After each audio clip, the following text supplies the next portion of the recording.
So after over a year past its first scheduled release back in August of 2023, Phasmophobia is finally available on PSVR 2. But is it good? Is it for you? Is it worth the price? I'll help you decide your answers for those questions in just a moment, but first I want to thank you for checking out my small channel and remind you to hit those like and subscribe buttons.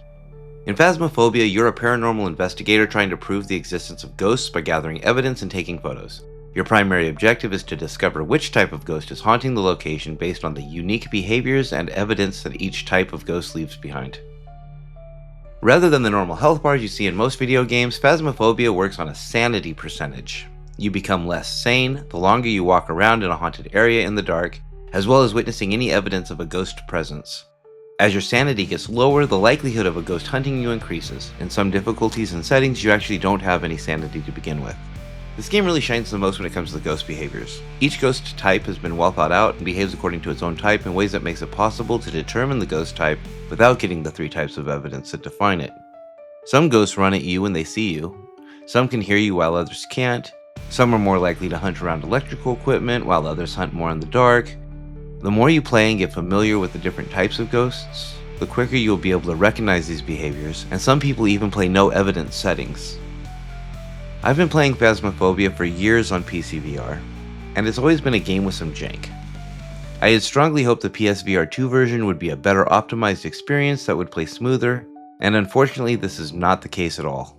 Phasmophobia has been a work in progress for years. I am confident they will fix most of these issues over time, but the people who are just experiencing Phasmophobia for the first time on PSVR 2 are likely to be somewhat discouraged by the experience.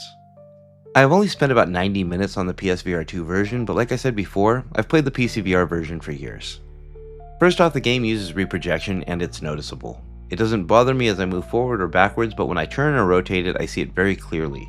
I wish they had went with 90 native, but they didn't. And speaking of turning, you can't turn and move at the same time. You have to stop moving forward or backwards in order to rotate, which basically makes running away from ghosts impossible. For some reason, my right hand froze a lot in my first play session. This isn't a problem in other PSVR 2 games, but it happened frequently in my play session of Phasmophobia. Some other PSVR 2 players haven't had this problem, but have had other problems, such as items falling through the floor or being hard to grab. Opening doors is very awkward. The door vibrates uncontrollably and sometimes even shuts itself again before you can get through it. There's no voice recognition. On the PCVR version, you can pick up a spirit box or Ouija board and just ask it a question with your mouth. But in PSVR 2 relies on a drop-down menu at launch, which breaks the immersion quite a bit compared to the PCVR experience. Kinetic Games has said they're going to work to fix this in the future, but it's a shame that it didn't release with voice recognition. I haven't tried multiplayer yet, but from what I have read, you can still chat with other players in multiplayer. The game does have a proximity chat and a radio system party chat mechanic, and you still have to be quiet during ghost hunts. But I've heard there's a bug where you can't chat in lobbies sometimes. Graphically, the game looks fine. It doesn't feel like it has improved graphics over my PC with a 2080 Super graphics card, but it's adequate.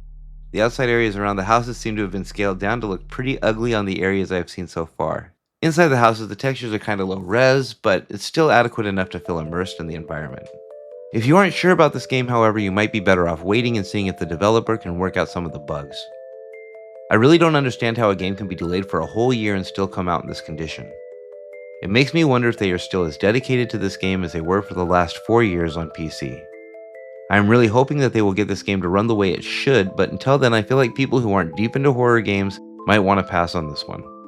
The initial experience is not good, and while this game has always been kind of a mess in VR, the PSVR 2 version is bad enough that it might be more frustrating than fun for new players. I am very aware of how much this game has to offer, and I am experienced enough to push through the jankiness. This game is still scary, and I don't throw that term around lightly. I think it's one of the top 3 scariest games of all time, up there with Resident Evil 7 and Madison. But unlike those titles, this game is entirely randomized. There are no scripted cues to get you ready to be scared, and every replay is an entirely different experience, which you don't get from the other scary VR games. Also, it is multiplayer, which makes it so much more entertaining. The main reason I have spent so many hours in this game is because I have a group of friends who introduced me to it, and we play it regularly. I don't know if I would have the same level of enthusiasm if this was my first introduction to Phasmophobia. I think this review would be very different if I wasn't already a fan of this game. Which means I have a bias, and I want to try and be as honest and open about that as possible. Thank you guys for watching. I'm really trying to push this channel to 500 subscribers, so if you could please hit that subscribe button, it would mean a lot to me. Let me know if you're going to take a chance on this one or if you're going to pass in the comments below. I appreciate you guys. Hope to see you again soon. Until then, game on.